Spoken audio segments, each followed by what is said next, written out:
Me llamo Rosa Amelia Torres. Tengo 74 años. Y si me preguntan cuál fue el día más importante de mi vida, no les diría que fue mi boda, ni el nacimiento de mi hija Patricia.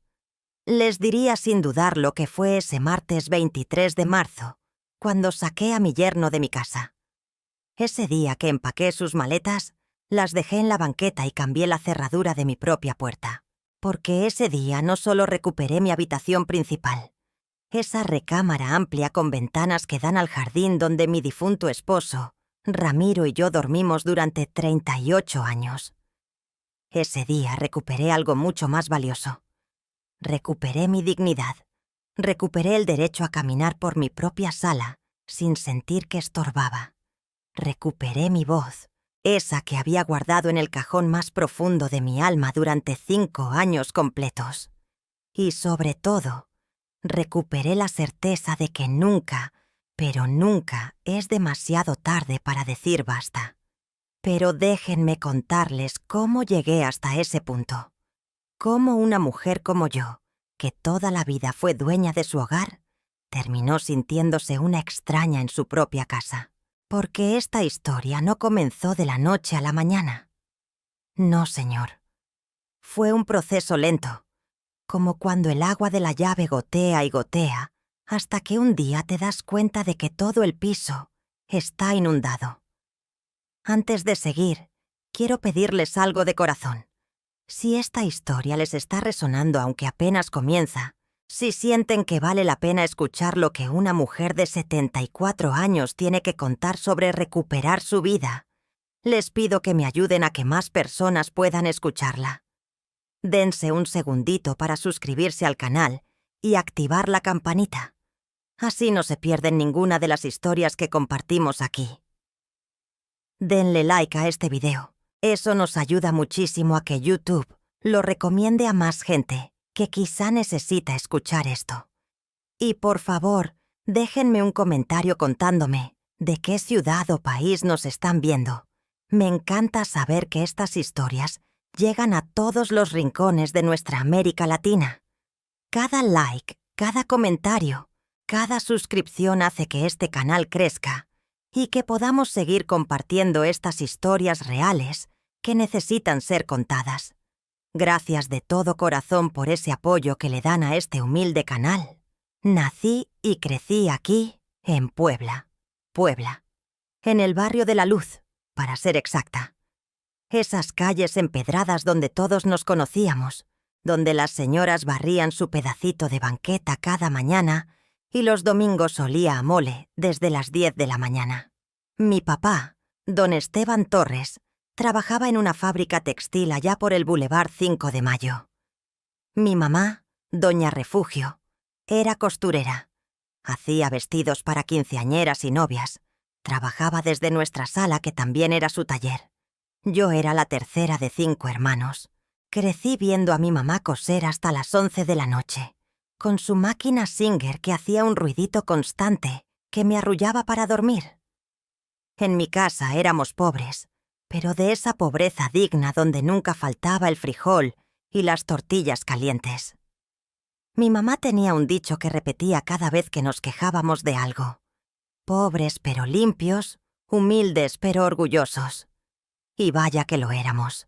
Nuestra casa era chiquita, apenas 3 cuartos, y un patio donde mi mamá tenía sus macetas de geranios y albahaca. Los 5 hermanos dormíamos en 2 cuartos, las 3 mujeres en uno y los 2 hombres en otro. Mis papás tenían el tercer cuarto, que también era la sala de costura de mi mamá. Crecí ayudando a mi mamá con la costura. A los 8 años ya sabía enhebrar agujas y hacer dobladillos. A los 12 ya podía hacer un vestido completo si mi mamá me supervisaba. Pero yo no quería dedicarme a eso. Yo quería estudiar, quería ser secretaria, usar esos trajes sastre que veía en las revistas que dejaban las clientas de mi mamá. Mis papás hicieron un esfuerzo enorme y me mandaron a una escuela comercial cuando terminé la secundaria. Ahí aprendí taquigrafía, mecanografía, archivo. Me gradué en 1968, justo cuando todo estaba revuelto en México.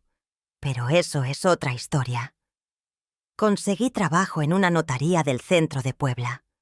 Don Ernesto Villalobos, el notario, era un señor serio pero justo. Yo llevaba los archivos, pasaba en limpio los documentos, atendía a los clientes. Me pagaban 200 pesos al mes, que en ese entonces era un sueldo decente para una muchacha soltera. Le daba la mitad a mi mamá para los gastos de la casa, y la otra mitad la guardaba. Soñaba con tener mi propia máquina de escribir, mis propios zapatos de tacón, mi propio futuro. Fue en esa notaría donde conocí a Ramiro Sánchez Mendoza. Llegó un día de abril del 70, con un traje café que se le veía nuevo y una corbata verde que no le hacía juego para nada, pero que a mí me pareció lo más elegante del mundo. Venía a registrar un terreno que había comprado con sus ahorros, allá por la colonia Hermanos Cerdán. Trabajaba de albañil, pero tenía sueños de ser contratista, de tener su propia constructora. Me gustó que tuviera sueños. Me gustó más que cuando le pregunté si sabía leer y escribir, me contestara: «Claro que sé, señorita. Hasta la secundaria estudié. Un hombre sin educación es como una casa sin cimientos». Nos hicimos novios 3 meses después. Ramiro no era de esos hombres flojos que abundan. Trabajaba de lunes a sábado y los domingos se iba a su terrenito a limpiarlo, a planear dónde construiría. Me llevaba a veces, me enseñaba sus planos dibujados a lápiz en hojas de cuaderno. «Aquí va a estar la sala, Rosita, y aquí la cocina, grande para que puedas cocinar a gusto. Y acá, ¿ves? 3 recámaras, una para nosotros, una para las visitas y una para los niños que nos dé Dios». Yo me reía de su ilusión, pero por dentro me encantaba que me incluyera en sus planes tan naturalmente. Nos casamos en octubre del 72. Yo tenía 22 años, él 25. Fue una boda sencilla en la parroquia de San José, con un desayuno en casa de mis papás. Mi mamá me hizo el vestido, blanco y sencillo, con encaje en el cuello que había deshilado de un mantel viejo. Ramiro llegó con su traje café, el mismo de cuando lo conocí, pero bien planchado, y con una corbata nueva que le había comprado yo. Nos casó el padre Anselmo, que conocía a nuestras familias de toda la vida. La fiesta fue en el patio de mis papás, con tamales, atole de guayaba y un pequeño pastel que hizo doña Chuyita, la vecina repostera. Los primeros meses vivimos en un cuartito que rentamos por el rumbo de la 29 Norte. Era chiquito, apenas cabía la cama, un ropero y una mesa con 2 sillas, pero era nuestro. Yo seguía trabajando en la notaría y Ramiro en la construcción. Ahorrábamos cada peso que podíamos. Yo dejé de comprarme ropa nueva. Ramiro dejó de fumar. Comíamos frijoles con tortillas casi todos los días, pero estábamos contentos. Teníamos un plan. En el 74 quedé embarazada de Patricia. Trabajé hasta el 7º mes, hasta que don Ernesto me dijo con pena que mejor me quedara en casa, que en mi estado no podía estar yendo y viniendo en camión. Ramiro, para entonces, ya había empezado a construir en el terrenito. Él mismo ponía los blocks, mezclaba el cemento, jalaba el agua de una toma provisional que consiguió con el municipio. Trabajaba en obras ajenas de lunes a viernes y sábados y domingos trabajaba en lo nuestro. Patricia nació en marzo del 75. Fue un parto difícil. Estuve en labor 20 horas en el Hospital General. Ramiro se quedó afuera todo ese tiempo, caminando de un lado a otro, fumándose una cajetilla entera de cigarros, aunque había prometido que ya no fumaría. Cuando la enfermera salió a decirle que teníamos una niña sana, dice mi mamá que se puso a llorar como un niño chiquito. Entró a conocerla y la cargó con tanto miedo, como si fuera de cristal. «Se parece a ti, Rosita», me dijo. «Tiene tu nariz y tu barbilla. Gracias a Dios que salió bonita». La casa la terminamos de construir en el 78. 3 años de trabajo de Ramiro casi en solitario.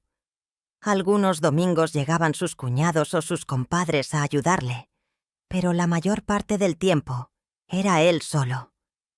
La hizo exactamente como la había planeado en esos papelitos. Sala amplia, cocina grande con ventana que daba al patio, 3 recámaras.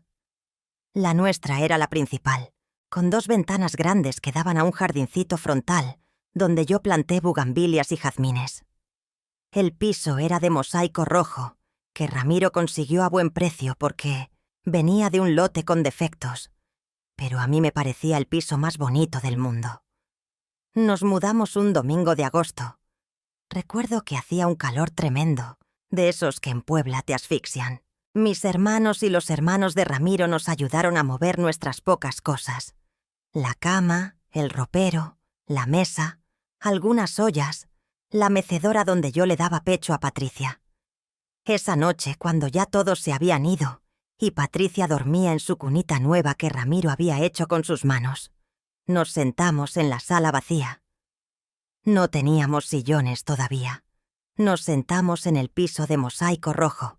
Ramiro me abrazó y me dijo: «Lo logramos, Rosita. Esta casa es nuestra.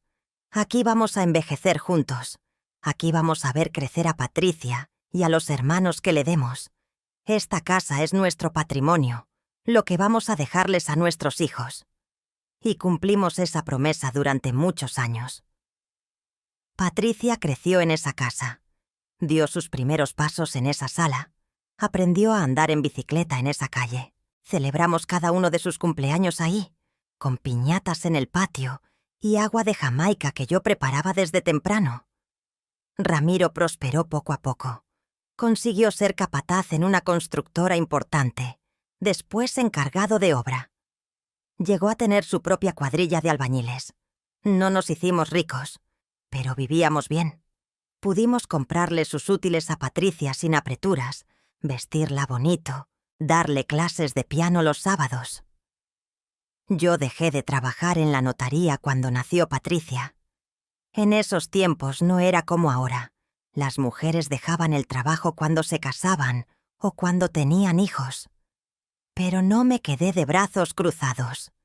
Empecé a vender productos de catálogo: Avon, Fuller, Tupperware. Iba de casa en casa por el rumbo, mostrando mis catálogos, tomando pedidos. Me iba bien. Conocía a todas las vecinas. Sabía quién necesitaba qué. La señora Meche siempre me compraba labiales rojos. Doña Lupita era fanática de las cremas para las manos. La joven Estela, que recién se había casado, me pedía todos los trastes de cocina que salían en los catálogos. Con ese dinerito extra compramos muebles para la casa. Un juego de sala café con flores anaranjadas, muy de moda en los 80s. Un comedor de 6 sillas que conseguí en una venta de garage. Cortinas nuevas para todas las ventanas. Manteles bordados para las ocasiones especiales. La casa fue agarrando forma, volviéndose cada vez más nuestra.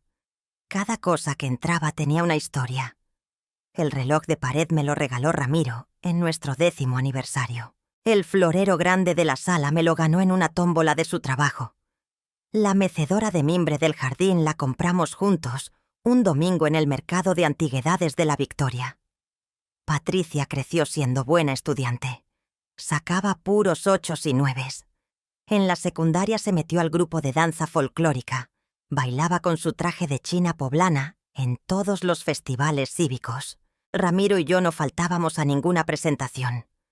Nos sentábamos en primera fila, orgullosos, viéndola zapatear con esas botas cafés que tanto nos costaron, pero que valían cada peso cuando la veíamos brillar en el escenario. Para cuando Patricia entró a la preparatoria, ya eran los 90s. El mundo estaba cambiando rápido. Llegaron los teléfonos celulares, el Internet, cosas que nosotros no entendíamos muy bien, pero que Patricia dominaba con una facilidad asombrosa. Ella quería estudiar administración de empresas. «Mamá», me decía, «ya no basta con ser secretaria como tú querías ser. Ahora las mujeres podemos ser jefas, gerentes, dueñas de negocios». Y yo la apoyaba. Ramiro también. Habíamos ahorrado para su universidad. No era mucho, pero alcanzaba para la Universidad de las Américas Puebla si ella conseguía una beca parcial. Y la consiguió. Mi niña inteligente consiguió una beca del 40% por promedio. Esos años, cuando Patricia estuvo en la universidad, fueron buenos. La casa estaba llena de sus libros, de sus amigas que venían a hacer tareas en la mesa del comedor, de sus risas. Ramiro y yo ya estábamos grandecitos. Él tenía casi 50, yo 40 y tantos. Pero nos sentíamos jóvenes todavía. Los domingos íbamos al Zócalo a caminar, a tomar nieve en el Portales. Algunas veces nos escapábamos a Cholula, a comer en algún restaurancito. Nuestra vida era tranquila, predecible, segura. Nunca imaginé que esa paz se iba a romper. Fue en el 2002 cuando todo cambió. Patricia estaba en su último año de universidad. Llegó un día de marzo con un muchacho, alto, delgado, con el pelo engomado hacia atrás y una sonrisa que mostraba todos los dientes. «Mamá, papá», dijo Patricia con esa emoción en los ojos que yo conocía bien. «Les presento a Mauricio, Mauricio Beltrán. Es mi novio».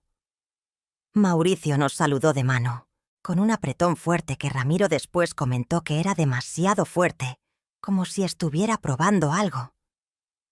«Mucho gusto, don Ramiro, doña Rosa Amelia. Patricia me ha hablado mucho de ustedes». Hablaba con un acento que yo no podía ubicar. Después nos enteramos que era de Monterrey, pero había vivido en varios estados por el trabajo de su papá. Estudiaba ingeniería industrial en la misma universidad que Patricia.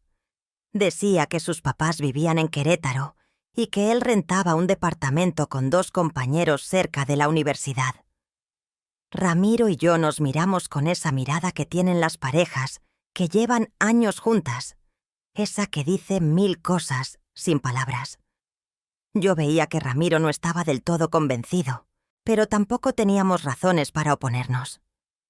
Patricia ya tenía 22 años, era una muchacha responsable. Y Mauricio parecía educado, estudiaba una carrera, venía de una familia decente según nos contó. Empezaron a venir juntos a la casa seguido. Mauricio se sentaba en nuestra sala, tomaba el agua de horchata que yo le ofrecía, conversaba con Ramiro sobre fútbol y construcción. Parecía interesado en el trabajo de Ramiro. Le hacía preguntas sobre las obras, sobre los materiales. Ramiro se animaba al hablar de su oficio. Le gustaba compartir su conocimiento. Yo veía cómo Patricia miraba a Mauricio, con esos ojos enamorados, y me acordaba de cómo yo había mirado a Ramiro 30 años atrás. Se casaron en junio del 2003, un año después de que ambos se graduaron. Patricia ya trabajaba en el área de recursos humanos de una empresa de autopartes. Mauricio había conseguido trabajo en una planta de manufactura, también en el área de ingeniería. La boda fue más grande que la nuestra. Ramiro insistió en hacer una fiesta decente para nuestra única hija. Fue en un salón de eventos por el rumbo de La Paz. 150 invitados, mariachi, banquete completo. Nos gastamos los ahorros que teníamos para la vejez. Pero valió la pena ver a Patricia feliz, radiante en su vestido blanco, bailando el vals con su papá que lloraba de emoción. Después de la boda, Patricia y Mauricio rentaron un departamento amueblado cerca de sus trabajos. Era un lugar pequeño pero cómodo, en un edificio de 5 pisos por la zona de La Noria. Iban a comer a la casa los domingos. Yo preparaba el mole que le gustaba a Patricia, las enfrijoladas que le encantaban desde niña. Mauricio comía con ganas, alababa mi comida, me ayudaba a levantar los platos. Todo parecía ir bien. Pero como a los 6 meses de casados, llegaron un domingo con una propuesta. O más bien, Mauricio llegó con una propuesta. Patricia se veía un poco incómoda, pero callada. «Don Ramiro, doña Rosita», empezó Mauricio después de comer, cuando estábamos tomando café en la sala. «Tenemos algo que platicarles. Patricia y yo estamos ahorrando para el enganche de una casa. Queremos comprar algo propio, no estar tirando la renta. Pero el problema es que con lo que pagamos de renta, más los gastos, más que Patricia quiere guardar algo para cuando tengamos bebés, pues se nos hace muy difícil juntar lo suficiente. Ramiro y yo asentimos. Era lógico. Los jóvenes de ahora lo tienen más difícil que en nuestros tiempos. Las casas están carísimas, los sueldos no alcanzan igual. Entonces, siguió Mauricio, estuvimos pensando que si ustedes nos permitieran quedarnos aquí en la casa una temporada, podríamos ahorrar toda la renta. En un año y medio máximo, tendríamos lo del enganche y nos iríamos a nuestro propio lugar. Sería temporal, se los prometo. Me quedé callada. Miré a Ramiro. Miré a Patricia, que miraba al piso. Era nuestra hija. ¿Cómo le íbamos a decir que no? Claro, dijo Ramiro antes de que yo pudiera decir nada. Esta es tu casa, Patricia. Y la de tu esposo también. El cuarto de visitas está desocupado. Pueden quedarse ahí el tiempo que necesiten. El cuarto de visitas era la tercera recámara, la más pequeña de las tres. La usábamos para guardar cosas, para cuando venía a quedarse algún familiar de fuera. Tenía una cama matrimonial, un ropero chico, una mesita de noche. No era gran cosa, pero era suficiente para una pareja joven que solo iba al estar temporal. Se mudaron la siguiente semana. Llegaron con sus maletas, algunas cajas con su ropa, unos cuantos trastes que tenían en el departamento. «Es solo por un año, mamá», me dijo Patricia abrazándome. «Te lo prometo. Ahorraremos rápido y nos iremos a nuestro lugar». Los primeros meses fueron llevaderos. Mauricio se iba temprano a trabajar, Patricia también. Llegaban en la tarde, cenaban con nosotros, veían un rato la tele y se metían a su cuarto. Los fines de semana a veces salían con sus amigos, otras veces se quedaban en casa. Mauricio ayudaba a Ramiro con algunos arreglitos de la casa. Parecía un buen yerno, servicial, respetuoso.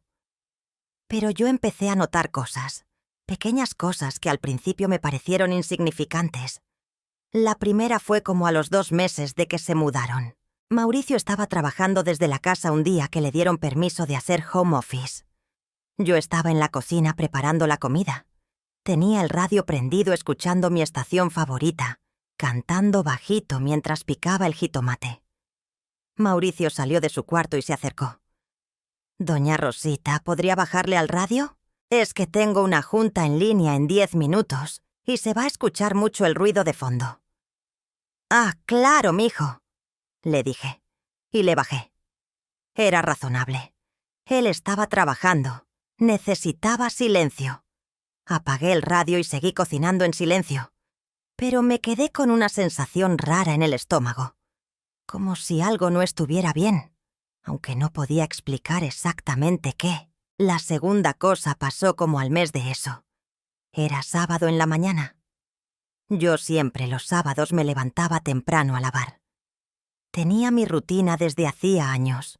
Me levantaba a las 6, ponía las primeras cargas en la lavadora que teníamos en el patio. Mientras se lavaban yo trapeaba la cocina y la sala. A las 7 ponía la siguiente carga y empezaba a preparar el desayuno. Era mi rutina, la de toda la vida.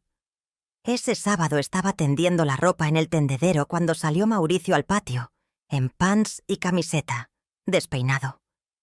«Doña Rosita, ¿qué hace levantada tan temprano haciendo tanto ruido?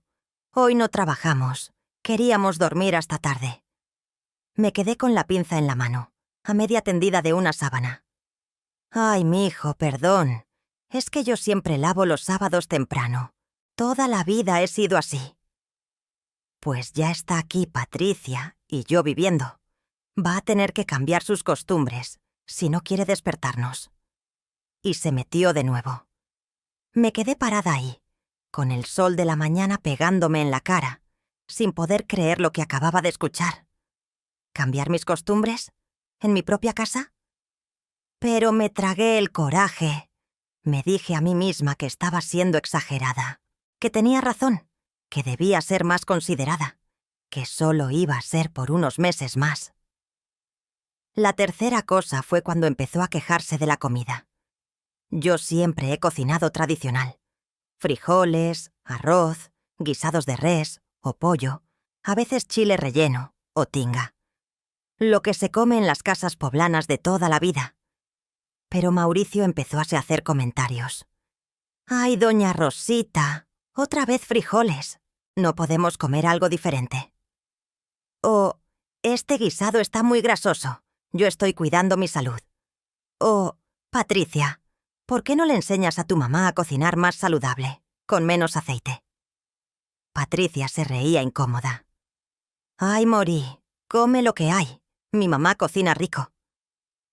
Pero yo veía que ella también a veces dejaba la comida en el plato, que a veces salían a comprar algo afuera, en lugar de comer lo que yo había preparado. Ramiro no decía nada. Él no notaba estas cosas, o si las notaba no les daba importancia. Llegaba cansado de la obra, comía lo que hubiera, veía sus noticias y se dormía temprano. Trabajaba tanto que en la casa estaba como ausente, presente en cuerpo pero no en atención. La cuarta cosa fue cuando Mauricio empezó a usar la sala como si fuera suya. Dejaba sus cosas tiradas. El control remoto, sus revistas de ingeniería, sus tenis. Se sentaba en el sillón que siempre había sido de Ramiro. Ponía sus pies en la mesita de centro. Cambiaba el canal sin preguntar si yo estaba viendo algo. Un día hasta movió el sillón de lugar porque decía que así le pegaba mejor la luz para leer. Yo lo moví de regreso cuando él no estaba, pero al día siguiente lo encontré otra vez en el lugar que él quería. La quinta cosa fue más seria. Ramiro y yo teníamos la costumbre los viernes en la noche de ver nuestra telenovela. Era nuestra cosa, nuestro momento.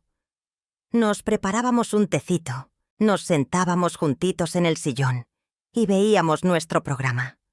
Llevábamos años haciendo eso, pero un viernes llegó Mauricio del trabajo y dijo que tenía que ver un partido importante. Tomó el control y cambió el canal. «Pero Mauricio», le dije, «es que nosotros vemos la novela a esta hora». «Ay, doña Rosita, las novelas las puede ver repetidas. Este partido es en vivo, es importante». Y punto, vio su partido. Ramiro y yo nos quedamos ahí sentados, sin decir nada, viendo un deporte que ni nos gustaba. Esa noche, cuando nos metimos a nuestra recámara, le dije a Ramiro, «Estás viendo cómo se está poniendo el muchacho, ¿verdad?» Ramiro suspiró. «Es joven, Rosita. Los jóvenes son así, consentidos. Ya se le pasará. Además, es temporal. Ya se van a ir pronto». Pero yo sentía en el pecho que no era tan temporal como prometieron. La sexta señal fue cuando cumplimos un año de que ellos vivían con nosotros. Un domingo en la comida, Ramiro sacó el tema. «¿Y mijo? ¿Cómo van con lo del ahorro para la casa?» Mauricio se limpió la boca con la servilleta, despacio. «Pues ahí vamos, don Ramiro. Lo que pasa es que a Patricia le dieron un aumento en el trabajo. Entonces nos convendría esperar tantito más para que nos alcance para una casa más grande. ¿Verdad, mi amor?» Patricia asintió sin mirarme a los ojos. «Sí, papá. Estamos viendo unas casas en un fraccionamiento muy bonito, pero necesitamos juntar un poquito más». Yo sentí algo romperse por dentro. Un año ya. Y querían quedarse más. «¿Cuánto más?», pregunté. Mauricio me miró. Por primera vez vi en sus ojos algo que me asustó. Una frialdad. «No sabría decirle con exactitud, doña Rosita. ¿Cuál es la prisa? ¿Ya nos quiere fuera?» «No, no es eso», me apresuré a decir, aunque en el fondo sí era exactamente eso. «Es solo que ya va siendo bastante tiempo y pues...». «Pues nada», me interrumpió. «Estamos ahorrando para nuestro futuro. Pensé que usted como mamá de Patricia querría lo mejor para ella». Patricia intervino. «Mamá, de veras ya nos vamos a ir pronto. Solo un poquito más». Y yo callé. Porque era mi hija. Porque ¿qué madre le niega un techo a su hija? Pero las cosas fueron empeorando. Mauricio cada vez se comportaba más como si fuera su casa, y nosotros, los invitados. Empezó a llegar tarde seguido, a veces con olor a cerveza. Ponía la música alta en su cuarto cuando quería. Si yo le pedía que le bajara, me decía: «Es temprano todavía, doña Rosita, no exagere». Aunque fueran las 11 de la noche y Ramiro y yo tuviéramos que levantarnos temprano. La séptima cosa que me dolió horrible fue cuando empezó a tratarme mal delante de Patricia, y ella no decía nada. Un día yo estaba trapeando el pasillo, como a las 3 de la tarde. Mauricio salió de su cuarto y casi se resbala. «Híjole, doña Rosita, tiene que trapear justo a esta hora. Es un peligro. Casi me caigo». «Lo siento, Mauricio. Es que en la mañana no pude», le expliqué. «Pues organícese mejor. Esta casa necesita que alguien la mantenga en orden sin que sea un estorbo para los demás». Patricia estaba ahí parada en el marco de la puerta de su cuarto. Esperé que dijera algo, que me defendiera. Pero no dijo nada. Se metió al cuarto y cerró la puerta. Me fui a la cocina y lloré en silencio mientras lavaba los trastes del desayuno. ¿Estorbo? ¿En mi propia casa era un estorbo? La octava señal fue la peor de las que pasaron en ese primer año y medio. Fue un domingo de diciembre, ya casi Navidad. Vino mi hermana Socorro de visita con su esposo. Llegaron como a las 2 de la tarde. Yo había preparado pozole, había puesto la mesa bonita. Estábamos ahí platicando a gusto en la sala, riendo, compartiendo chismes familiares. Mauricio estaba en su cuarto. De repente salió, con cara de enojado.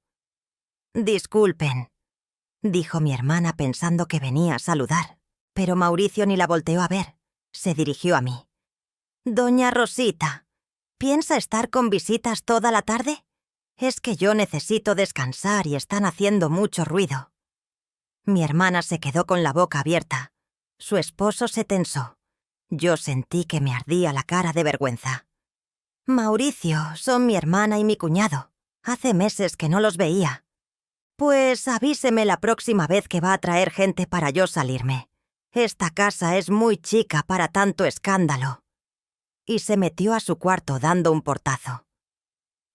Mi hermana y su esposo se fueron a los 20 minutos, con excusas de que tenían cosas que hacer. Yo sabía que se iban por la pena, por la incomodidad. Cuando se fueron me metí a mi cuarto y lloré como no había llorado en años. Ramiro llegó en la tarde de ver a un compadre. Le conté lo que había pasado. Se enojó. Fue a tocar al cuarto de Mauricio.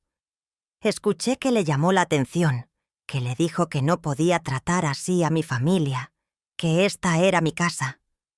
Mauricio se disculpó. Dijo que estaba estresado del trabajo, que lo sentía mucho. Pero yo sabía que no lo sentía. Lo vi en sus ojos cuando salió más tarde. No había arrepentimiento. Había molestia de que lo hubieran regañado. Pasó el segundo año. Ya estábamos en el 2005. Patricia y Mauricio seguían viviendo con nosotros. El ahorro para la casa se había convertido en una excusa recurrente, en una promesa vacía que ya nadie mencionaba. Yo había dejado de preguntar. Había aprendido que preguntar solo causaba tensiones, miradas incómodas, respuestas evasivas. Para entonces, algo había cambiado en la dinámica de la casa, y ese cambio tuvo que ver con nuestra recámara.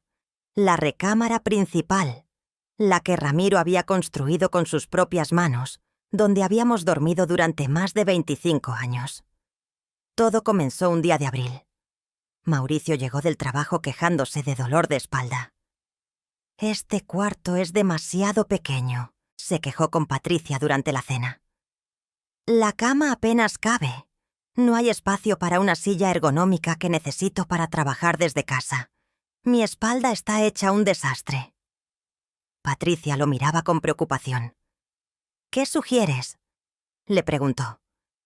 Mauricio me miró directo a los ojos. Pues la recámara principal está más grande. Ahí sí cabría una silla, un escritorio, todo lo que necesito para trabajar cómodo. Ahora que nos están dando más días de home office, necesito un espacio adecuado. Me quedé fría. No podía estar sugiriendo lo que yo pensaba que estaba sugiriendo. Mauricio, intervino Ramiro. Esa es nuestra recámara. Ahí llevamos durmiendo casi 30 años. Lo sé, don Ramiro, pero ustedes ya están grandes, ya no necesitan tanto espacio. Podrían pasarse al cuarto de visitas y nosotros a la principal. Es más lógico porque yo trabajo desde casa seguido y necesito el espacio. «Estás loco», le dije. Fue la primera vez que le contesté así, directo, sin suavizar. Esa recámara la construyó mi esposo. Es nuestra recámara matrimonial. No nos vamos a salir de ahí. Patricia intervino con voz suave. Mamá, piénsalo. Es temporal. Solo mientras Mauricio se recupera de la espalda y mientras ahorramos para irnos. Ustedes cabrían perfecto en el otro cuarto. Es más acogedor, más chiquito. Para 2 personas mayores, es ideal. Para 2 personas mayores, repetí. Esas palabras me dolieron más que cualquier cosa. Mi propia hija diciéndome que estaba vieja, que ya no merecía el espacio. Ramiro y yo nos encerramos en nuestra recámara esa noche. Discutimos en voz baja para que no nos escucharan. Yo estaba furiosa. ¿Escuchaste lo que quieren? Nos quieren sacar de nuestro propio cuarto. Ramiro estaba cansado, como siempre. Rosita, es nuestra hija. Y el muchacho tiene razón en que necesita espacio si va a trabajar desde casa. Nosotros ya no necesitamos tanto espacio. ¿Qué más da en qué cuarto durmamos? Me da mucho, le dije. Me da porque esta es nuestra casa. Porque ese cuarto lo hiciste tú con tus manos. Porque ahí nacieron nuestros recuerdos, nuestros años juntos. No es solo un cuarto, Ramiro. Pero Ramiro ya había decidido. Estaba cansado de pleitos, cansado de tensiones. Hagámoslo, Rosita. Es temporal. Ya se van a ir pronto y recuperaremos nuestro cuarto. Yo sabía que no era temporal. Yo ya sabía a esas alturas que Mauricio y Patricia no tenían intenciones reales de irse. Pero estaba cansada de pelear sola. Nos cambiamos de cuarto un fin de semana. Mauricio contrató a 2 muchachos para que movieran los muebles. Sacaron nuestra cama king size de la recámara principal, la vendieron porque no cabía en el cuarto chico, y compraron una cama matrimonial más pequeña. Movieron mi tocador antiguo que había sido de mi mamá al cuarto de visitas. Apenas cabía. El ropero grande tampoco ocupó. Tuvimos que dejarlo en la recámara principal para que lo usaran Patricia y Mauricio. Vi cómo entraban sus cosas a mi cuarto. La computadora de Mauricio en el escritorio que él compró y puso junto a la ventana donde yo tenía mis plantas. Sus trajes colgados en el closet que había guardado la ropa de Ramiro durante décadas. Las sábanas nuevas que Patricia compró, de color gris, donde antes habían estado nuestras sábanas florales que yo misma había bordado. Vi todo eso y sentí que me estaban arrancando pedazos del alma. Esa primera noche en el cuarto de visitas no pude dormir. El cuarto era chiquito. Las ventanas daban al pasillo interno. No entraba el sol de la mañana como en nuestra recámara. La cama era incómoda, más angosta que a la que estábamos acostumbrados. Ramiro roncaba a mi lado, ajeno a mi dolor. Yo miraba el techo, ese techo bajo que parecía aplastarme, y me pregunté en qué momento había perdido el control de mi propia vida, de mi propia casa. Mauricio convirtió la recámara principal en su oficina dormitorio. Puso un escritorio grande, una silla ergonómica carísima, que según él le había recomendado el doctor. Instaló una bocina con Bluetooth para escuchar música mientras trabajaba. Y empezó a poner reglas. Por favor, no entren al cuarto sin tocar. Cuando estoy trabajando no se puede pasar haciendo ruido por el pasillo. Si van a limpiar el cuarto, Avísenme antes para yo guardar mis documentos importantes. ¿Avísele para limpiar el cuarto? Era mi casa. Yo había limpiado esa recámara durante 30 años sin tener que pedirle permiso a nadie. Pero ahora tenía que tocar antes de entrar, avisar antes de trapear, caminar de puntitas por el pasillo de mi propia casa. Patricia cambió también. O tal vez solo dejó de disimular lo que siempre había pensado. Empezó a tratarme como si fuera su sirvienta. «Mamá, plánchame esta blusa para mañana». «Mamá, necesito que me laves este pantalón». «Mamá, haznos la cena más temprano porque salimos». Nunca un «por favor», nunca un «gracias», como si fuera mi obligación servirles. Y yo lo hacía, porque no sabía cómo había pasado de ser la dueña de casa a ser la empleada doméstica sin sueldo, porque cada vez que intentaba poner un límite, Patricia me hacía sentir culpable. «Ay, mamá, ni que te pidiera tanto. Nomás es una blusa». «Ay, mamá, no seas exagerada. Solo te pido que cocines tantito más temprano». Y yo cedía. Siempre cedía. Ramiro para entonces casi no estaba en casa. Agarró un proyecto grande en una obra en San Andrés Cholula. Salía desde las 5 de la mañana y regresaba a veces hasta las 9 de la noche.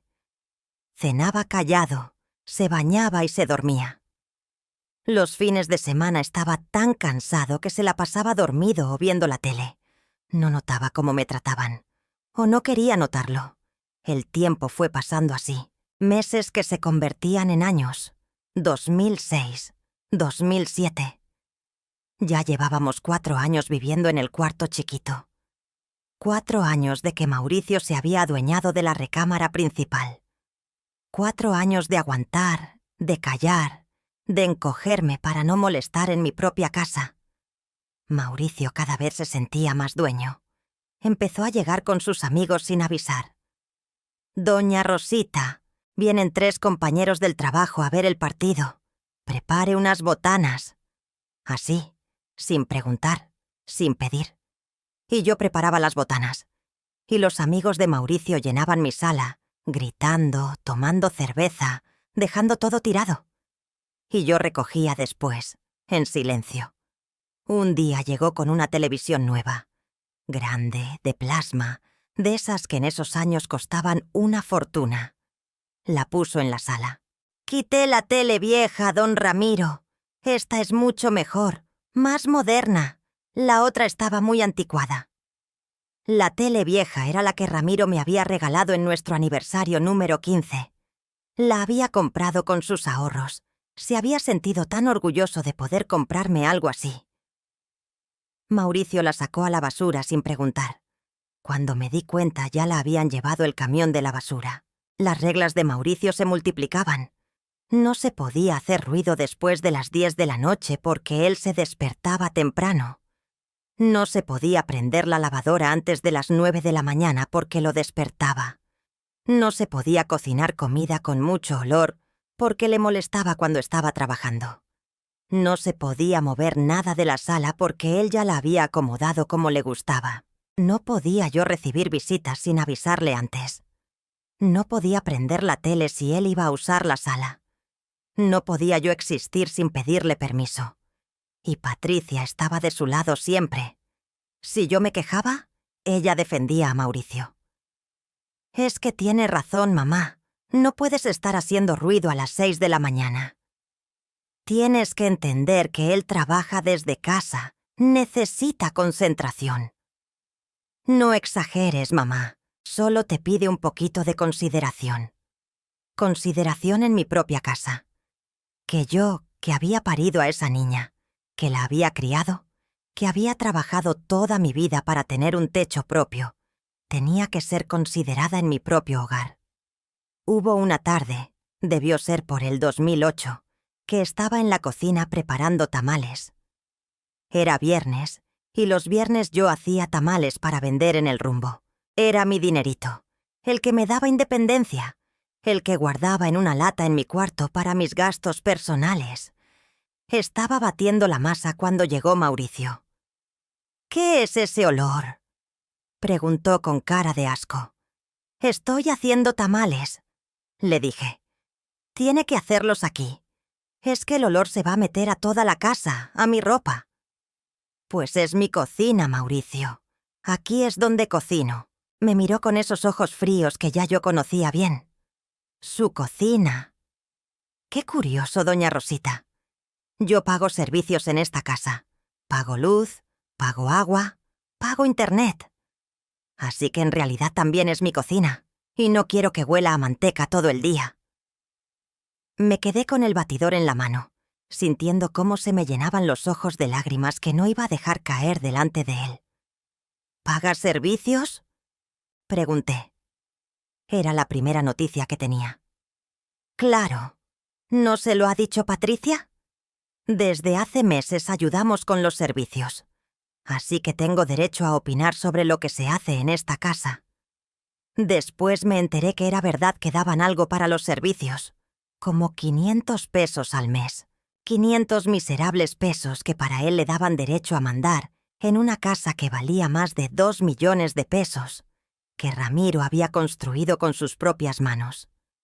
Pero él pensaba que con eso ya era copropietario. Les doy otro ejemplo de cómo se pusieron las cosas. En el 2009, Ramiro empezó a sentirse mal. Tenía tos, se cansaba rápido. Fuimos al doctor y le diagnosticaron principios de enfisema pulmonar por todos los años que trabajó con cemento y polvo de construcción. El doctor dijo que necesitaba reposo, que no podía seguir trabajando en obra. Ramiro tuvo que jubilarse anticipadamente. Su jubilación era poca. Apenas le daban 3.000 pesos al mes. De pronto nuestra situación económica se complicó. Yo vendía mis tamales, mis productos de catálogo. Pero no era suficiente. Los medicamentos de Ramiro eran caros. Le dije a Patricia, con pena, si podían ayudarnos tantito más con los gastos ahora que su papá estaba enfermo. Mauricio contestó por ella. Doña Rosita, nosotros ya pagamos los servicios. Si ustedes no pueden con los gastos de la casa, tal vez deberían pensar en venderla y mudarse a algo más chico. Vender la casa. La casa de Ramiro. La casa por la que él había trabajado años, donde habíamos criado a nuestra hija. Venderla para que ellos se quedaran con su parte y nosotros nos fuéramos a quién sabe dónde. Ramiro se empeoró. En el 2010 ya casi no salía de casa. Se pasaba el día viendo tele en el cuartito, acostado en la cama porque respiraba mejor así. Yo lo cuidaba, le daba sus medicinas, le preparaba sus comidas especiales sin sal y sin grasa como había dicho el doctor. Mauricio se quejaba de que Ramiro tosía mucho en las noches, de que lo despertaba, como si Ramiro pudiera controlar su enfermedad. Patricia casi no visitaba a su papá. Pasaba de largo a su cuarto. Apenas preguntaba cómo estaba. Estaba demasiado ocupada con su vida, con su trabajo, con atender a Mauricio. Yo veía a Ramiro ahí acostado, cada vez más flaco, más amarillo, y sentía una impotencia horrible. Mi esposo se estaba muriendo, y mi hija ni siquiera parecía darse cuenta. Una noche de noviembre del 2011, Ramiro tuvo una crisis. No podía respirar. Se estaba poniendo morado. Grité por ayuda. Patricia y Mauricio salieron. Les dije que llamaran a la ambulancia. Mauricio se quedó parado ahí, sin moverse. ¿Está muy grave?, preguntó. Claro que está grave. Llama a la ambulancia. Mauricio sacó su celular, pero no marcaba. Patricia estaba paralizada. Fui yo la que terminé marcando, con las manos temblando. La ambulancia tardó 20 minutos. 20 minutos eternos, donde Ramiro luchaba por respirar, y yo le sostenía la mano rogándole que aguantara. Mauricio y Patricia se quedaron en la puerta del cuarto, mirando, sin hacer nada. Cuando llegaron los paramédicos, se lo llevaron al hospital. Yo me fui en la ambulancia. Patricia y Mauricio dijeron que nos alcanzaban. Nunca llegaron. Ramiro pasó 3 días en el hospital. Yo no me moví de su lado. Patricia iba 1 hora en la tarde, siempre sola, siempre con prisa. Mauricio ni siquiera fue a visitarlo. Decía que en el hospital había muchos gérmenes y él no podía enfermarse porque tenía trabajo importante. Ramiro salió del hospital, pero ya no fue el mismo. Quedó más débil, con oxígeno permanente. El doctor me dijo que era cuestión de tiempo, que podía ser meses o podía ser años, pero que el daño en sus pulmones era irreversible. Esos últimos meses con Ramiro fueron los más duros. Yo dormía en una silla junto a su cama porque así podía escucharlo si necesitaba algo en la noche. Me levantaba cada 2 horas a darle sus medicinas. Le preparaba calditos que apenas probaba. Le leía el periódico aunque ya casi no podía hablar. Le decía que lo amaba, que habíamos tenido una vida bonita juntos, que no se arrepintiera de nada. Mauricio se quejaba del gasto de luz por el tanque de oxígeno que funcionaba todo el día. Se quejaba del espacio que ocupaba el tanque en el pasillo. Se quejaba de todo. Patricia ya ni fingía interés. Pasaba por el cuarto sin saludar a su papá, encerrándose en la que había sido nuestra recámara matrimonial con su esposo desalmado. Ramiro murió un martes de abril del 2012, temprano en la mañana. Yo estaba con él, sosteniéndole la mano. Dio su último suspiro mientras yo le cantaba bajito Amor Eterno, esa canción que tanto le gustaba. Se fue tranquilo, en paz. Yo me quedé ahí, con su mano todavía caliente en la mía, sin poder creer que mi compañero de 39 años ya no estaba. Le toqué a Patricia. Entró con Mauricio, vio a su papá y se largó a llorar. Pero eran lágrimas que llegaban tarde, lágrimas que debió haber llorado mientras él vivía, cuando todavía podía escucharla decirle que lo quería. Mauricio le palmeó la espalda a Patricia. A mí me miró y dijo: «Mis condolencias, doña Rosita». Condolencias, como si fuera un conocido. No el hombre con quien había vivido bajo el mismo techo 4 años. El funeral fue sencillo. No teníamos mucho dinero. Algunos familiares ayudaron. Los excompañeros de Ramiro de la construcción vinieron, lloraron a su amigo, me abrazaron con cariño verdadero. Mauricio no fue al funeral. Dijo que tenía una junta de trabajo que no podía cancelar. Patricia fue, pero se fue temprano. Yo me quedé hasta que cerraron el panteón, viendo cómo bajaban el ataúd de mi Ramiro a la tierra. Después de que murió Ramiro, todo empeoró. Yo pensé que tal vez ahora, sin mi esposo, Patricia y Mauricio tendrían consideración, que entenderían que yo estaba sola, vulnerable, que me tratarían con más cuidado. Pero fue exactamente lo contrario. Mauricio se volvió más mandón, más grosero. Ya ni disimulaba. Me hablaba como si yo fuera su sirvienta. «Doña Rosita, necesito que me lave esta camisa para mañana». «Doña Rosita, la comida está muy salada. Hágala de nuevo». «Doña Rosita, ¿por qué no ha limpiado el baño? Está sucio». Yo hacía todo. Limpiaba toda la casa, lavaba su ropa y la de Patricia. Cocinaba 3 comidas al día, planchaba, sacudía, trapeaba. Y ellos no movían ni un dedo. Dejaban todo tirado. Sus platos sucios en la sala, sus calcetines en el piso, las toallas mojadas en la cama. Y yo recogía todo, como si fuera mi obligación. Si me quejaba, Mauricio me decía: «Pues si no puede con todo, véndame la casa y váyase a vivir a otro lado, más chico que sí pueda mantener». Siempre volvía a lo mismo, a que vendiera la casa, a que me fuera. Patricia ya ni me hablaba casi. Llegaba del trabajo y se encerraba en su cuarto con Mauricio. Comían lo que yo preparaba sin decir gracias. Los domingos salían con sus amigos. Yo me quedaba sola en la casa, en ese cuartito chiquito que olía a enfermedad y a muerte, porque ahí había muerto Ramiro. Dejé de vender tamales porque Mauricio dijo que no quería que la casa oliera a comida. Dejé de vender productos de catálogo porque Mauricio dijo que no quería desconocidos tocando su puerta.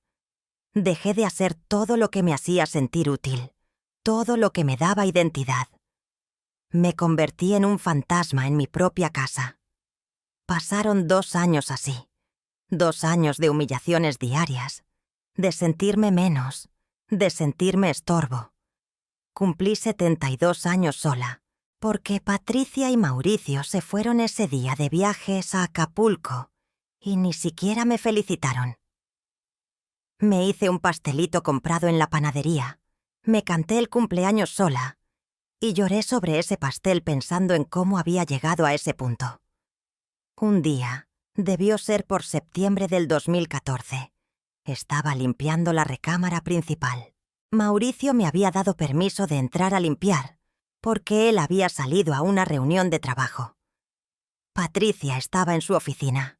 Yo estaba sacudiendo cuando el celular de Mauricio, que había dejado cargando en el buró, empezó a sonar.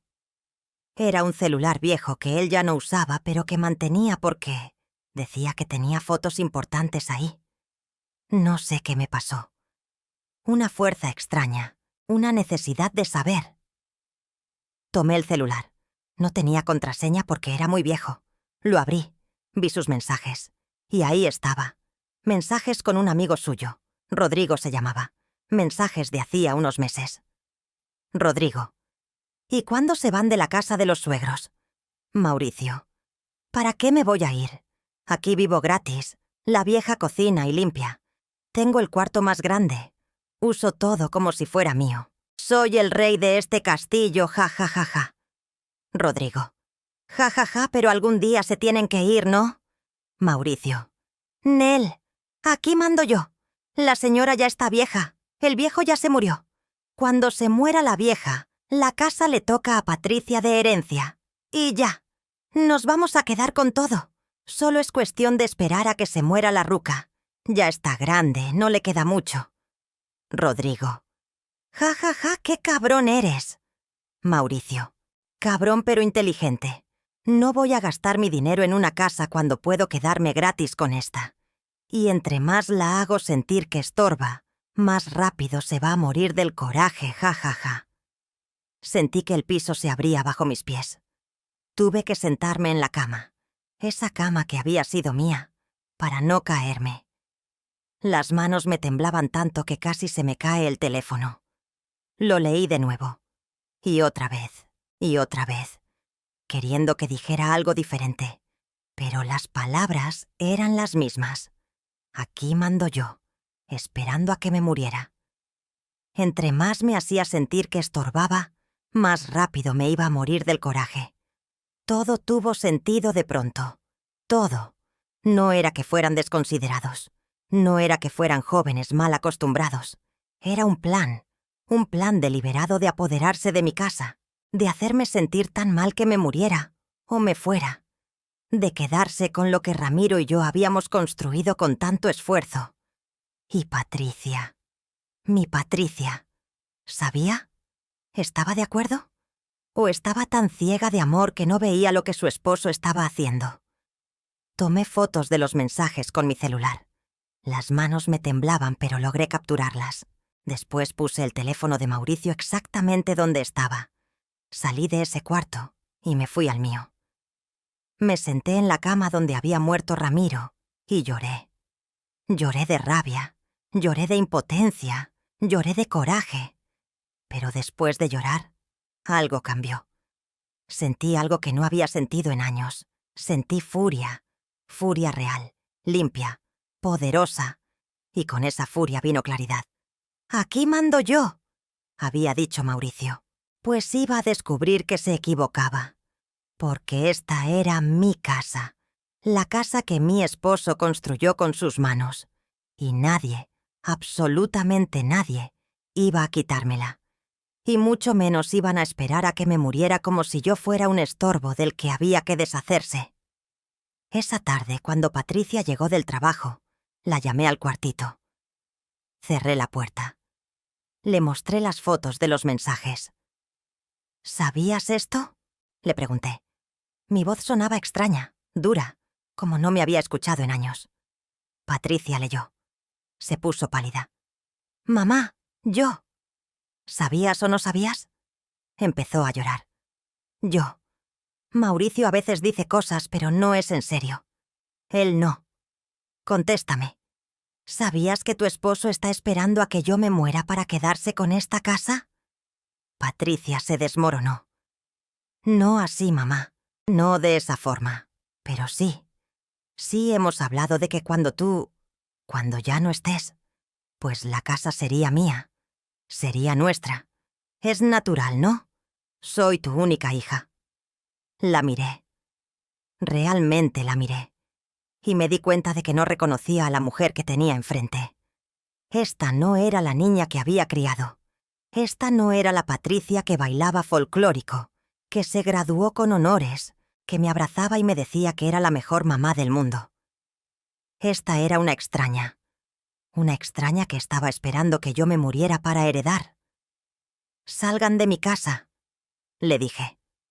Patricia dejó de llorar. Me miró sorprendida. «¿Qué?» «Lo que oíste. Quiero que tú y tu esposo salgan de mi casa. ¡Ya!» «Mamá, no puedes». «Claro que puedo. Esta es mi casa. Está a mi nombre. Y quiero que se vayan. Ahora». «Mamá, estás exagerando. Son solo mensajes. Mauricio bromea mucho con sus amigos». «No estoy exagerando. Y no me interesa escuchar excusas. Lárguense de mi casa». Patricia se levantó. «No nos vamos a ir. Llevamos años viviendo aquí. Tenemos derechos». ¿Derechos? Los únicos derechos que tienen son los que yo les di cuando los dejé quedarse temporalmente, hace más de 10 años. Pero ese tiempo se acabó. Salió del cuarto furiosa. La escuché hablando con Mauricio en voz baja pero urgente. Después salió Mauricio. Tocó a mi puerta. No le abrí. «Doña Rosita, tenemos que hablar con calma». «No hay nada de qué hablar. Quiero que se vayan de mi casa». «No nos vamos a ir», dijo con esa voz fría que yo ya conocía. «Esta casa es de Patricia por derecho. Usted ya está vieja. No puede vivir sola. Lo mejor es que usted se vaya a un asilo y nos deje la casa a nosotros que podemos cuidarla». Asilo. Querían meterme a un asilo para quedarse con mi casa. Si me hubieran dicho eso hace unos meses, me habría puesto a llorar. Me habría sentido culpable. Habría cedido. Pero ya no. Ya había visto los mensajes. Ya sabía la verdad. Y la verdad me había dado fuerzas. «No me voy a ningún asilo», dije desde adentro del cuarto. «Y ustedes se van a largar de aquí, quieran o no». «¿O qué?», se rió Mauricio. «¿Qué va a hacer, viejita? ¿Llamar a la policía? Adelante. Nosotros pagamos servicios. Tenemos comprobantes de que vivimos aquí. La policía no nos va a sacar. Y usted solita, sin dinero, sin su esposo, ¿qué va a hacer?». Tenía razón en algo. Si llamaba a la policía, ellos tenían forma de demostrar que vivían ahí. Era complicado legalmente sacarlos así nomás. Pero yo tenía algo que Mauricio no tenía. Tenía las escrituras. Tenía los papeles que demostraban que la casa era mía. Y tenía algo más importante. Tenía la furia de una mujer que ya no tenía nada que perder. Esa noche no dormí. Me quedé pensando. Mauricio tenía razón en que no podía sacarlos así nomás. Pero tenía que haber una forma. Tenía que haber una manera de recuperar mi casa, mi vida, mi dignidad. A la mañana siguiente, temprano, salí de casa. Fui a la notaría donde había trabajado de joven. Don Ernesto ya había muerto, pero su hijo, el licenciado Ernesto Villalobos Jr., había heredado el negocio. Yo lo conocía desde niño. «Doña Rosita», me saludó con cariño. «¿Cuánto tiempo sin verla? ¿En qué la puedo ayudar?». Le conté todo, desde que Patricia y Mauricio llegaron a vivir temporalmente, hasta los mensajes, hasta cómo me trataban, hasta todo. Le mostré las fotos de los mensajes. El licenciado escuchó con atención. Cuando terminé, se quedó pensando.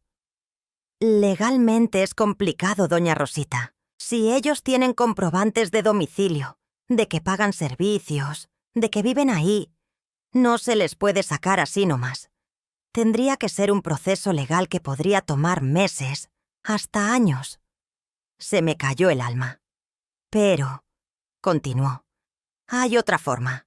Si usted puede hacer que se vayan voluntariamente, que ellos mismos decidan irse. ¿Y cómo? Pregunté, haciendo que vivir ahí sea tan incómodo para ellos como ellos lo hicieron para usted. Salí de esa notaría con un plan. No era un plan perfecto. No era un plan fácil. Pero era un plan. Lo primero que hice fue ir al banco. Saqué todos los ahorros que tenía. No era mucho, como 15.000 pesos que había guardado de mi pensión de viuda y de algunas cosas que vendía a escondidas. Con ese dinero contraté a un cerrajero. «Quiero que me cambie la chapa de la puerta principal», le dije. «Pero tiene que ser mañana muy temprano, como a las 6 de la mañana». El cerrajero, don Chuy, me conocía del rumbo. «¿Todo bien, doña Rosita?»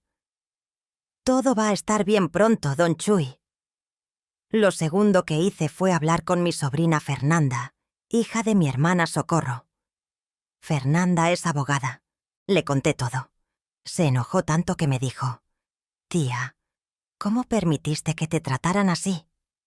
«No sé, mija», le dije, «pero ya no voy a permitirlo más». Fernanda me asesoró.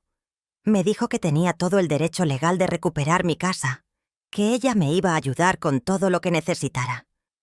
Me hizo un documento donde quedaba claro que yo les había prestado una habitación temporalmente, que el plazo había vencido hacía mucho y que les pedía desocupar. Lo firmé. Lo notarizamos con el licenciado Villalobos. Lo tercero que hice fue ir a hablar con el padre Miguel, el párroco de San José. Le conté todo. El padre Miguel conocía a Patricia desde niña, la había bautizado. Se quedó callado un rato largo. Después dijo: «A veces el amor malentendido hace más daño que el desamor. Doña Rosita, usted no está siendo mala, está siendo justa.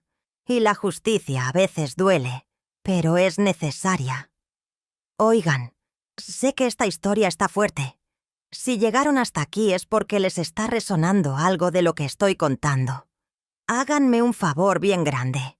Denle like a este video. Sé que se me olvida pedirlo siempre, pero de verdad me ayuda muchísimo. Y si no lo han hecho, comenten qué les está pareciendo la historia, o si ustedes han vivido algo parecido. Sus comentarios me dan fuerzas para seguir contando estas historias. Gracias de corazón.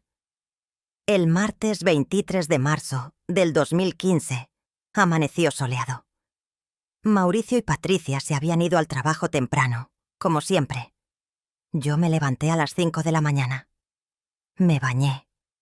Me peiné. Me puse mi mejor vestido, uno azul marino que Ramiro me había regalado años atrás. Me maquillé un poco. Me miré al espejo y casi no me reconocí. Hacía tanto que no me arreglaba, tanto que no me veía a mí misma como una mujer digna de respeto. A las 6 en punto llegó don Chuy con su caja de herramientas. «Buenos días, doña Rosita». «Buenos días, don Chuy. Adelante». En media hora había cambiado la chapa de la puerta principal. Me dio 3 juegos de llaves. «Que tenga buen día, doña Rosita». «Lo voy a tener, don Chuy.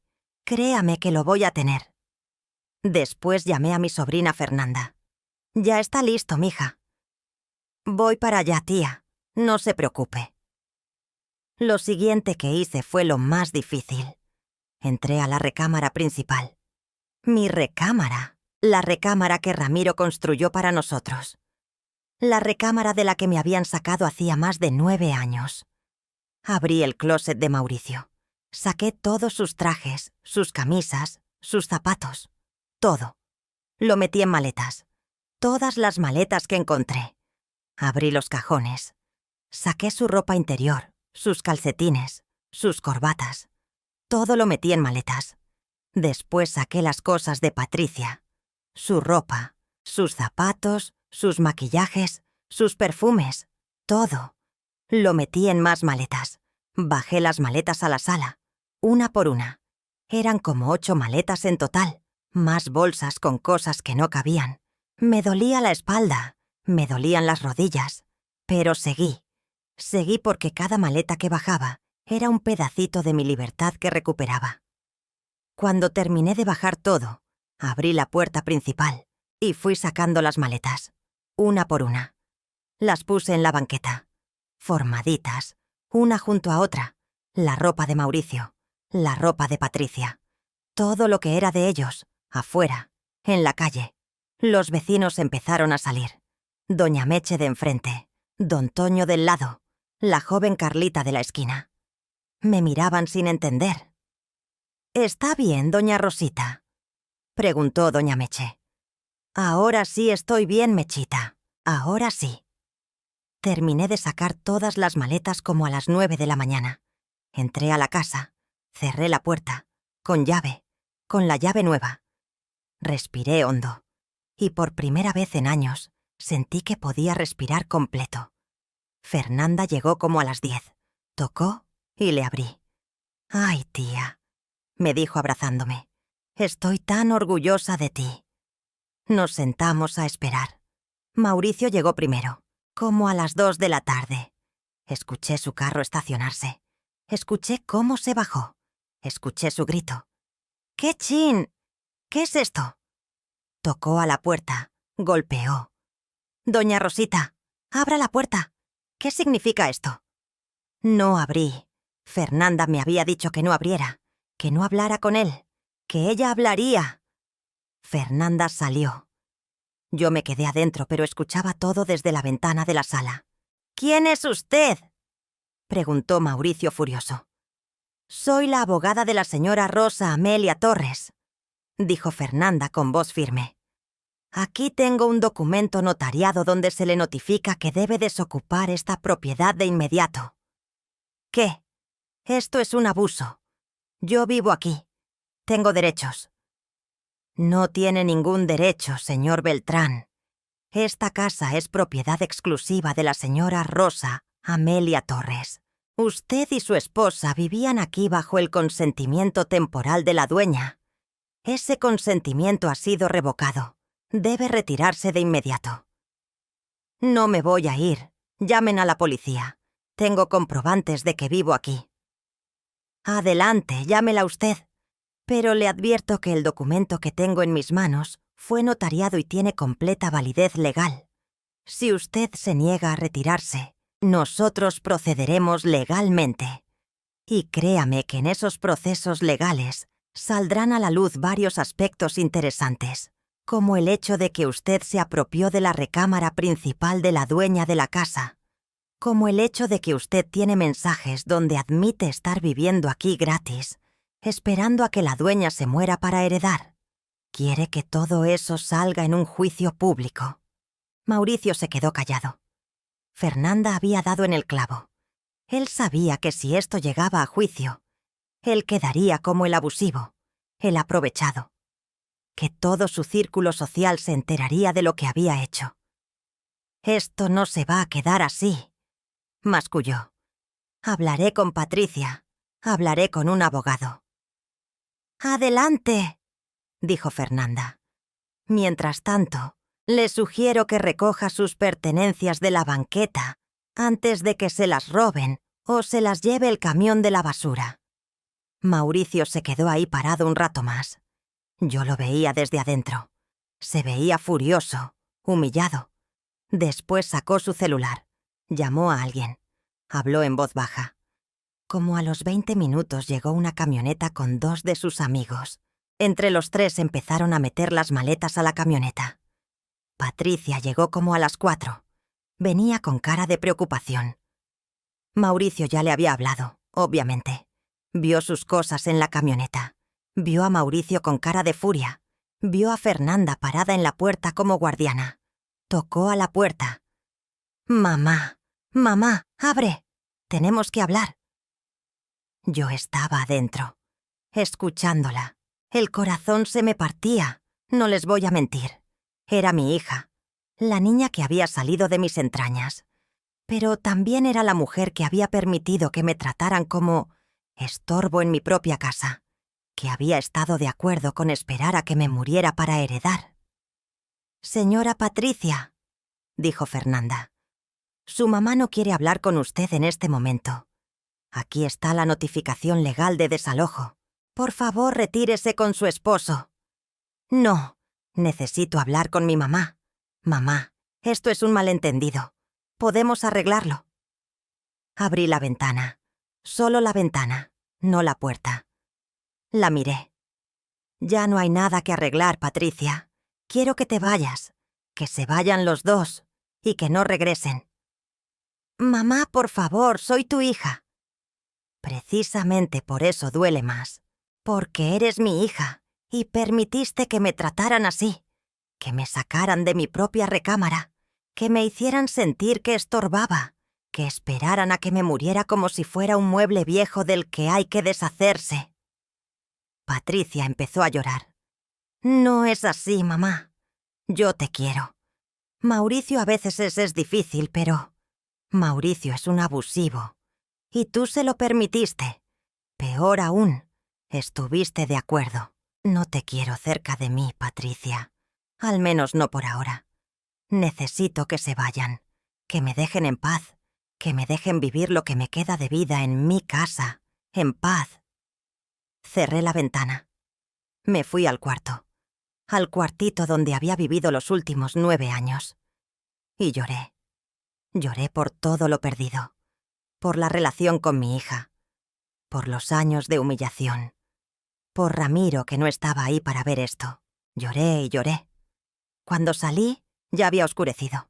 Fernanda seguía ahí. «Ya se fueron, tía. Se llevaron todo. Gracias, mija. Gracias por estar aquí. Siempre, tía. Siempre voy a estar para ti». Fernanda se fue como a las 8.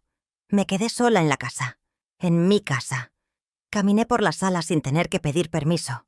Prendí la tele y vi lo que yo quería ver. Fui a la cocina y me preparé un tecito. Me lo tomé despacio, saboreándolo, sin tener que apurarme. Después fui a la recámara principal. Mi recámara. La que había sido mía y de Ramiro. La que me habían quitado 9 años atrás. Entré. Encendí la luz. La cama estaba deshecha, con las sábanas grises de Patricia todavía puestas. El escritorio de Mauricio estaba lleno de papeles. Sus cosas, su olor, todavía impregnaban el espacio. Me puse a limpiar. Quité las sábanas grises. Las eché a la basura. No las quería ni para trapos. Abrí las ventanas para que se fuera el olor. Moví el escritorio de Mauricio afuera, al patio. Mañana vería qué hacer con él. Trapeé el piso, sacudí cada rincón. Limpié hasta pasada la medianoche. Cuando terminé, fui a mi cuartito. Al cuarto de visitas donde había dormido 9 años. Desarmé la cama, pieza por pieza. Llevé el colchón a la recámara principal. La base. Las cobijas que había sido de Ramiro y mías. La foto de nuestra boda que tenía en el buró. Todo lo regresé a su lugar. Armé la cama en la recámara principal. Puse las sábanas florales que había guardado en el fondo del closet, las que había bordado yo misma hacía tantos años. Acomodé las almohadas. Puse la foto de mi boda en el buró. Me acosté. En mi cama. En mi recámara. Por primera vez en 9 años. Las ventanas estaban abiertas. Entraba el aire fresco de la noche.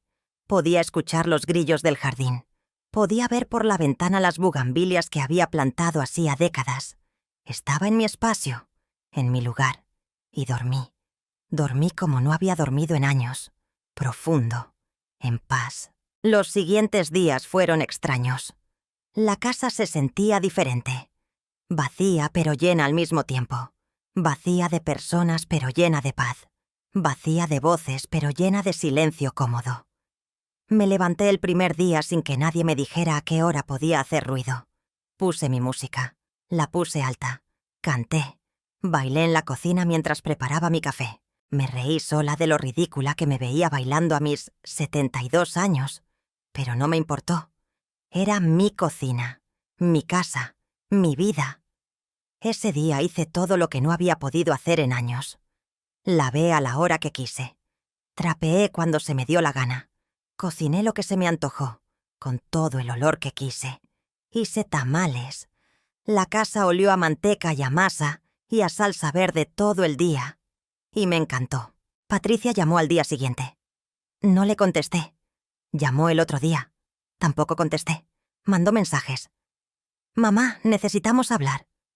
Mamá, esto es una exageración. Mamá, por favor. Los leí. No los contesté. Necesitaba tiempo. Necesitaba espacio. Necesitaba sanar. Fernanda venía a verme seguido. Me llevaba el mandado. Se sentaba conmigo a tomar café. Me contaba de su vida, de sus casos como abogada. Me hacía reír.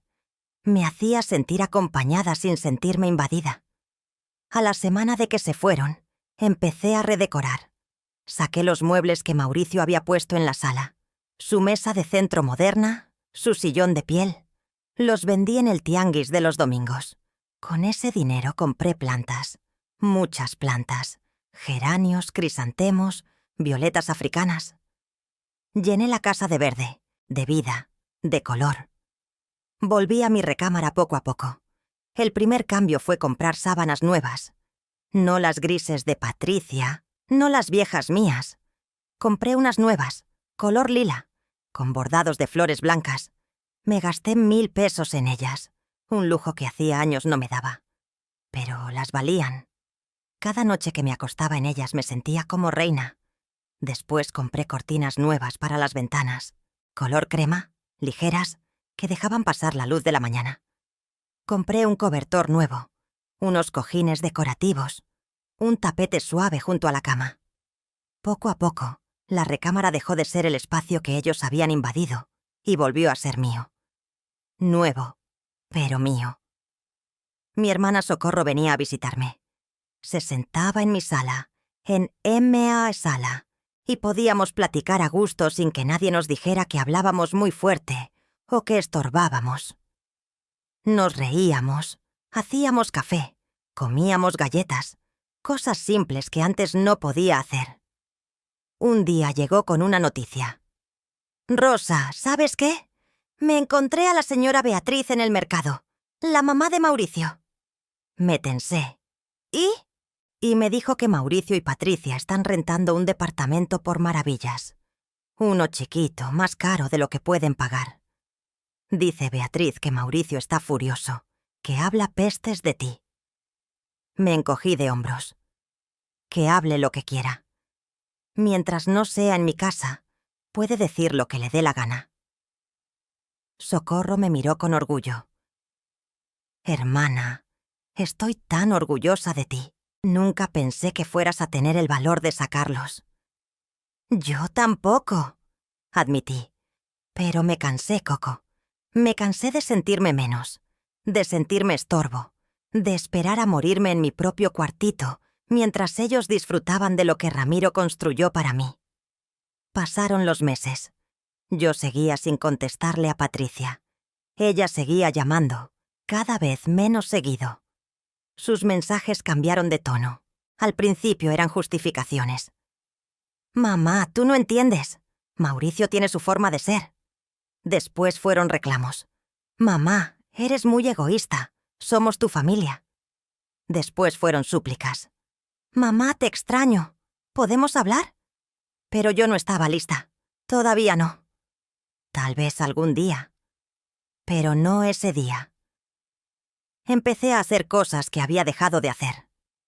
Volví a vender mis tamales. Los viernes mi casa olía gloriosamente a tamal oaxaqueño, a tamal de mole, a tamal de rajas. Los vecinos hacían fila en mi puerta. Doña Meche, don Toño, Carlita, todos compraban. «Ay, doña Rosita, qué bueno que volvió así a hacer sus tamales», me decían. Los extrañábamos. Y yo extrañaba hacerlos. Extrañaba ese pedacito de independencia. También volví a vender productos. Avon, Fuller, Arabella. Iba de casa en casa mostrando mis catálogos, platicando con las señoras del rumbo, tomando pedidos. Ganaba mi dinerito. No mucho, pero suficiente para mis gustos. Para comprar una blusa nueva de vez en cuando. Para invitar a mis hermanas a comer. Para sentirme útil, productiva, viva. Una tarde de agosto, ya llevaba como 5 meses de que Patricia y Mauricio se habían ido. Sonó el timbre. Era Patricia, sola, sin Mauricio. Se veía más delgada, más grande, cansada. «Mamá», dijo cuando abrí. «¿Podemos hablar?» La dejé pasar. Nos sentamos en la sala. La misma sala donde meses atrás Mauricio me había dicho que estorbaba cuando venían mis visitas. Patricia lloró. Lloró mucho. «Mamá, lo siento. Siento todo. Tienes razón. Dejé que Mauricio te tratara mal. Dejé que te sacara de tu cuarto.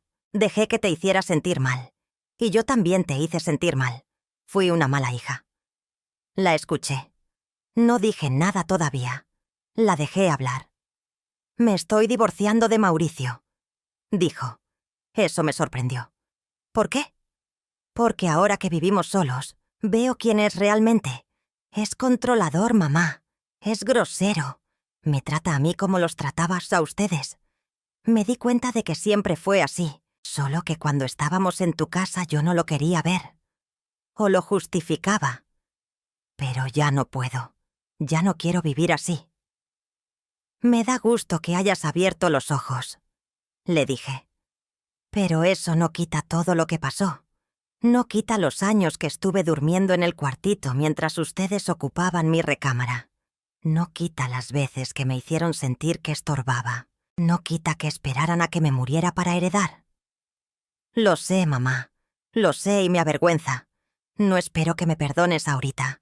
Solo quiero que sepas que lo siento, que estoy arrepentida, que si pudiera regresar el tiempo haría todo diferente». La miré. Era mi hija. Mi única hija. Y a pesar de todo todavía la amaba. Pero el amor no borra el daño. El amor no cura las heridas instantáneamente. «Patricia», le dije, «te voy a ser honesta. Todavía estoy muy dolida, muy enojada.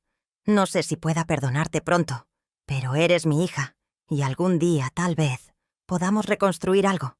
Pero va a tomar tiempo, mucho tiempo». Patricia asintió. «Entiendo, mamá. Y voy a esperar. El tiempo que sea necesario. Solo quiero que sepas que te quiero, que te extraño, que la mujer más fuerte que conozco eres tú, porque te atreviste a poner límites cuando yo no pude». Se fue ese día, pero volvió. Cada semana venía a visitarme. Al principio las visitas eran cortas, incómodas, pero poco a poco fuimos hablando más. Poco a poco fui conociendo a la Patricia que había estado escondida detrás de Mauricio. La Patricia que estaba reconstruyéndose a sí misma, que estaba aprendiendo a ser independiente, que estaba, como yo, aprendiendo a recuperar su dignidad. No sé si algún día la perdone completamente. El daño fue muy profundo, pero sé que estoy dispuesta a intentarlo, porque a veces el amor significa ponerte límites primero, para poder reconstruir después. Hoy han pasado casi 11 meses desde que saqué a Mauricio y a Patricia de mi casa. 11 meses desde que empaqué esas maletas y las dejé en la banqueta. 11 meses desde que cambié esa cerradura. Tengo 74 años. Vivo sola en mi casa. En la casa que Ramiro construyó con sus manos. Duermo en mi recámara principal. Me levanto cuando quiero. Cocino lo que quiero. Recibo a quien quiero. Hago ruido si se me da la gana. Vivo. Finalmente vivo. Patricia sigue viniendo cada semana. Nuestra relación está sanando, lentamente. Se divorció de Mauricio hace 3 meses. Está viviendo en un departamentito ella sola. Dice que es la primera vez en su vida que vive completamente sola y que al principio le daba miedo, pero ahora le gusta. Que está aprendiendo a conocerse a sí misma. Me da gusto verla crecer, aunque sea a sus 46 años. Nunca es tarde para crecer. De Mauricio no supe más. Según supe, por ahí se fue a vivir a Querétaro con sus papás. Me da igual. Ese hombre ya no ocupa espacio en mi vida ni en mis pensamientos. Ustedes que me están escuchando, especialmente ustedes que son mujeres mayores como yo, quiero decirles algo importante. Nunca, pero nunca es tarde para recuperar tu vida. Yo tenía 72 años cuando decidí que ya no iba a aguantar más. 72 años. La mayoría de la gente piensa que a esa edad ya no puedes cambiar nada, que ya solo te toca aguantar lo que te toque. Pero no es cierto. Nunca es tarde para poner límites. Nunca es tarde para decir, ya basta. Nunca es tarde para recuperar tu dignidad. No importa si la persona que te está haciendo daño es tu hijo, tu hija, tu yerno, tu nuera. No importa si te dicen que eres egoísta por poner límites. No importa si te hacen sentir culpable. Tu casa es tu casa. Tu vida es tu vida. Y tienes derecho a vivirla en paz. A veces el amor significa decir que no. Significa poner distancia. Significa defender lo que es tuyo. Significa cuidarte a ti primero, antes de cuidar a los demás. Y eso no te hace mala persona. Eso te hace una persona sabia que ha aprendido que no puedes dar de lo que no tienes. Que si tú estás vacía, agotada, pisoteada, no puedes ser buena madre, ni buena abuela, ni buena persona. Primero tienes que llenarte tú. Primero tienes que recuperarte tú. Primero tienes que estar bien tú. Yo perdí muchos años, 9 años durmiendo en el cuarto de visitas cuando debí haber estado en mi propia recámara. Años aguantando humillaciones que no merecía. Años sintiéndome estorbo cuando esta era mi casa. Pero los últimos 11 meses los he vivido más intensamente que los últimos 10 años. Porque son meses donde he sido dueña de mi vida, de mis decisiones, de mi espacio.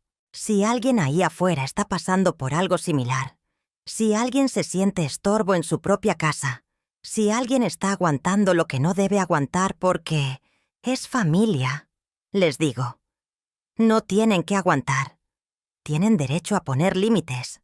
Tienen derecho a recuperar su vida. Y sí, va a doler. Va a ser difícil. Van a haber lágrimas y culpa y miedo. Pero del otro lado de ese dolor está la paz. Está la libertad. Está recuperar quién eras antes de que te hicieran creer que no valías. Yo tengo 74 años. No sé cuántos años me quedan. Pueden ser 5, pueden ser 20. Lo que sé es que los voy a vivir en mi casa, durmiendo en mi recámara, siendo dueña de mi vida. Y cuando me llegue mi hora y me vaya a encontrar con mi Ramiro, voy a poder decirle: mi amor, defendí lo nuestro. Defendí la casa que construiste para nosotros. Defendí mi dignidad. Y viví, Ramiro. Finalmente viví. Antes de que me despida, quiero pedirles un último favor. Si esta historia les llegó al corazón, si les hizo pensar, si les dio fuerzas, compártanla. Denle like. Suscríbanse al canal para que sigan escuchando historias reales como esta. Comenten de qué país nos están viendo. Me encanta saber que estas historias cruzan fronteras y llegan a todos los rincones de nuestra América Latina. Su apoyo ayuda a que este canal crezca, a que más personas escuchen que nunca es tarde para recuperar la vida. Cada like, cada comentario, cada suscripción cuenta. Gracias de todo corazón por haber llegado hasta el final de mi historia. Les mando un abrazo grande, enorme. Cuídense mucho. Pónganse límites cuando sea necesario. Defiéndanse. Porque ustedes valen. Valen más de lo que a veces les hacen creer. Y nunca, nunca es demasiado tarde para recuperar su dignidad. Hasta pronto, mis queridos. Que Diosito los bendiga y los cuide siempre.